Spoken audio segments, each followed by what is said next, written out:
Hi everyone, this is Pastor Dan from Calvary Chapel in Cle Elum, Washington. In our world today, we place a great deal of importance on security. We want to feel safe and secure in a world that seems full of insecurity and danger. We want to feel safe in our homes, so we put locks on our doors and windows and install security systems. We do the same with our cars. We want security in our investments, so we buy insurance against loss.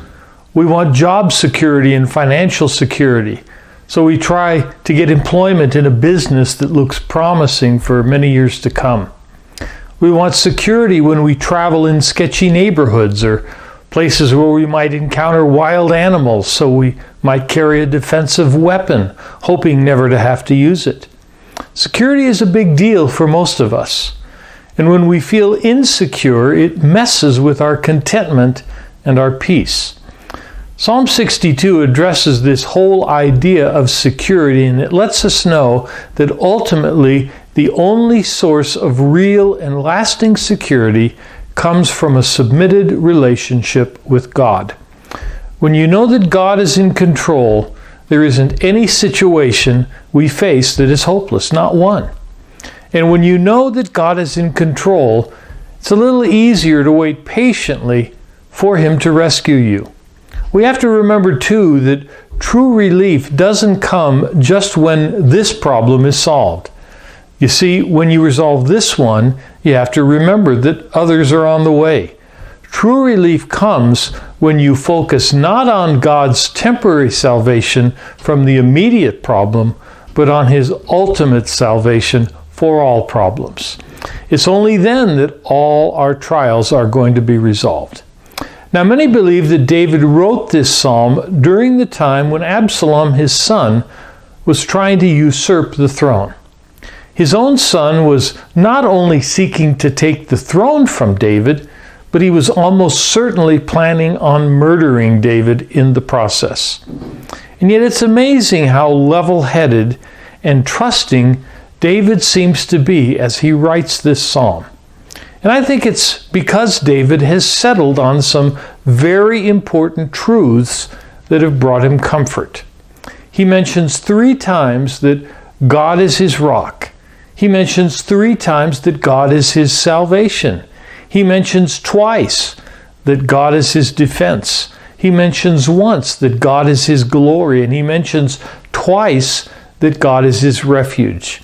So David is in a very good place as he writes this psalm, a place that we should all desire to be if we want the sense of security he had in his unsure times. The first thing we see is that our security comes from God alone. And today I'm reading from the New American Standard Bible. Look at verse 1.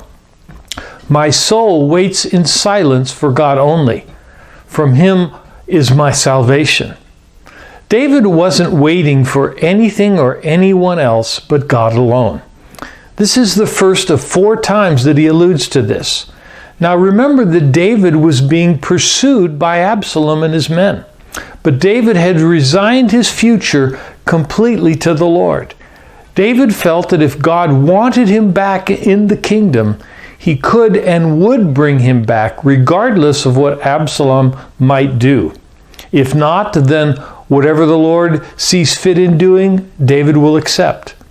That is what David is waiting silently for, an answer from God regarding this situation he was in.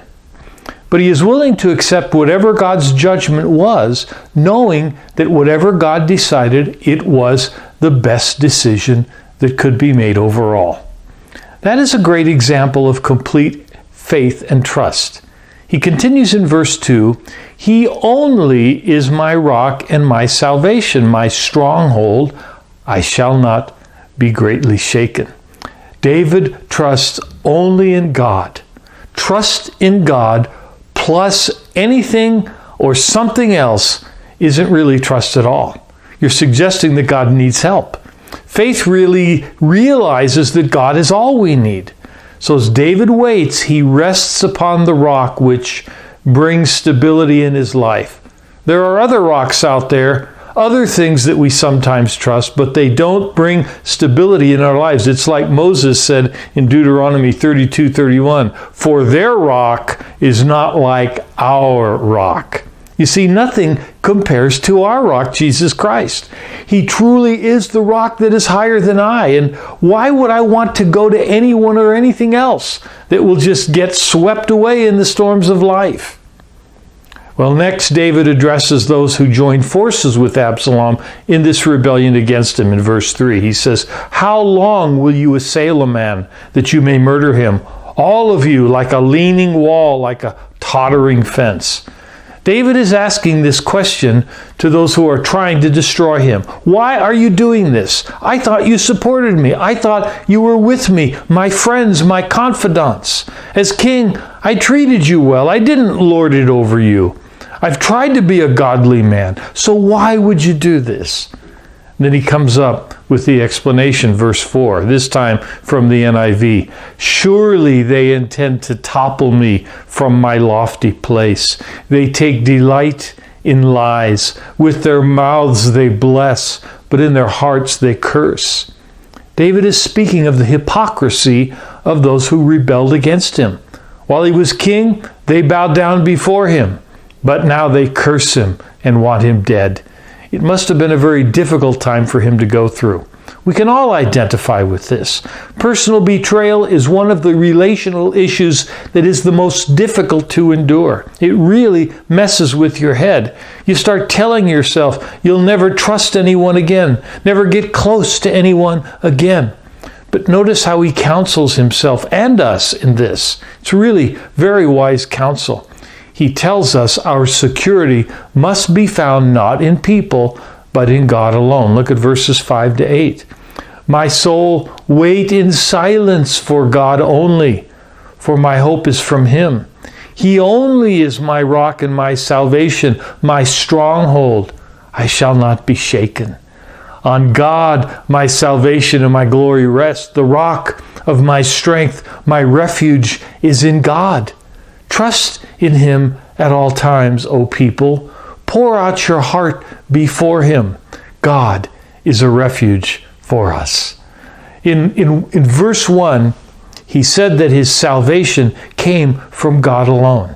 And now in verse 5, he says that his hope came from God alone. And again, all those descriptive terms, God is my rock, my salvation, my stronghold, my glory, my strength, my refuge. Hope is so important. Actually, for us, it's vital right now because we don't experience our ultimate salvation yet. But as long as there's a God, there is hope because God is bigger than any and all our problems. I never have to despair. I can always hope. So let's hope, because as we hope, we find rest in our weary souls, and security can't be found anywhere else. Verse 9, "Men of low degree are only vanity, and men of rank are a lie. In the balances they go up. They are together lighter than breath." So don't look to man for help. That doesn't mean that man won't help. God may indeed send help from somebody else in our lives, and for that we should be grateful. But don't get your security from men. Get it from God only, verse 10. "Do not trust in oppression, and do not vainly hope in robbery. If riches increase, do not set your heart upon them." In other words, don't rip people off to gain riches, and definitely don't put your hope in money. And if riches come your way, be careful that they don't control you. Look at verses 11 to 12. "Once God has spoken, twice I have heard this, that power belongs to God, and loving kindness is yours, O Lord, for you recompense a man according to his work." Power belongs to who? Does it belong to man or wealth or intellect or position? No. Power belongs to God, and not only does power belong to him, but also loving kindness that he extends to us.